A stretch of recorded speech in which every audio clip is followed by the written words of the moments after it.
Tem livros que a gente lê e esquece, né? E tem Dom Casmurro. Hoje a gente vai conversar sobre uma das obras mais geniais e, com certeza, mais debatidas da literatura brasileira. Uma história que mais de um século depois ainda nos faz perguntar até que ponto a gente pode confiar na memória de alguém. Bom, a história nos apresenta um homem já velho, amargurado, bem solitário.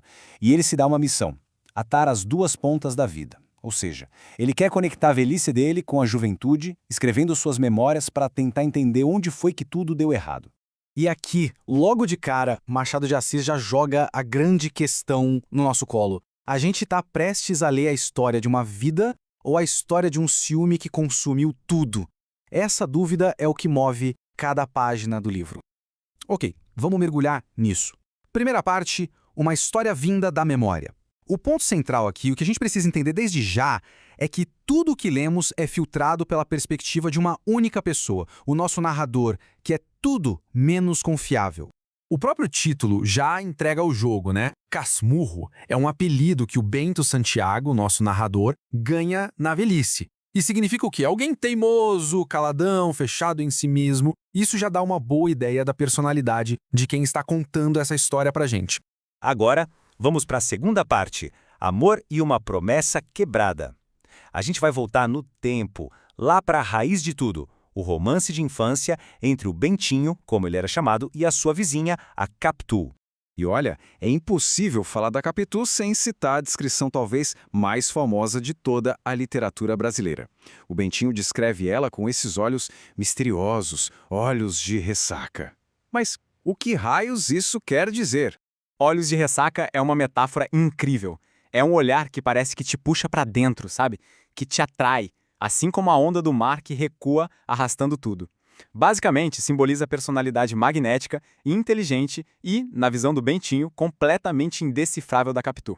Bom, por causa de uma promessa da mãe, o Bentinho é mandado para um seminário. Lá ele conhece seu melhor amigo, o Escobar. E como a gente pode ver, eles eram o oposto um do outro. De um lado, o Bentinho, inseguro, sonhador. Do outro, o Escobar, prático, ambicioso. É bom guardar essa dinâmica porque ela vai ser fundamental mais pra frente.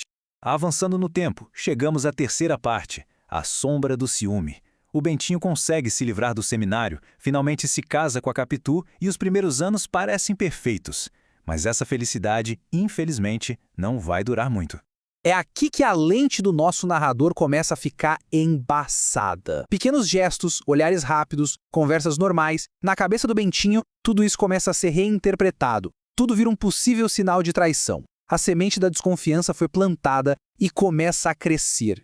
Quarta parte. O caso contra Capitu. E o nome é esse mesmo, porque é exatamente o que o Bentinho faz. Na memória dele, ele não está só lembrando. Ele age como um promotor, construindo um caso, juntando provas para condenar a própria esposa. Esse caminho dele em direção à obsessão pode ser visto em 3 passos bem claros. Primeiro, ele começa a dar um significado oculto a pequenos gestos. Depois, vem um momento específico e brutal no funeral do Escobar. E por fim, a semelhança do filho do casal com um amigo que morreu. Esse é o ponto de virada. Escobar morre afogado e durante o velório, Bentinho não tira os olhos de Capitu. Ele acredita ou quer acreditar que vê nela uma dor excessivamente intensa ao olhar para o corpo do amigo. Para ele, aquilo foi a confissão que ele nunca ouviu em palavras. E aí vem a prova final. O filho deles, Ezequiel, vai crescendo e, na mente do Bentinho, o menino se transforma na cópia do Escobar. Não só na aparência, mas nos gestos, no jeito. Para ele não existe mais nenhuma dúvida. A conta fechou. E isso nos leva à quinta parte, um veredito sem provas. Porque foi exatamente isso que aconteceu. Bentinho chega à sua conclusão final, e as consequências dessa certeza dele são absolutamente trágicas. Incapaz de viver com a própria suspeita, Bentinho simplesmente destrói a família. Ele manda Capitu e o filho pequeno para um exílio na Europa. Anos depois, Capitu morre lá, sozinha, e Bentinho nunca consegue ter uma relação de verdade com o filho. E depois de tudo isso, vem a pergunta que não quer calar. A pergunta que ecoa há mais de um século. Afinal de contas, Capitu traiu ou não traiu o Bentinho? A resposta? O romance não dá uma resposta.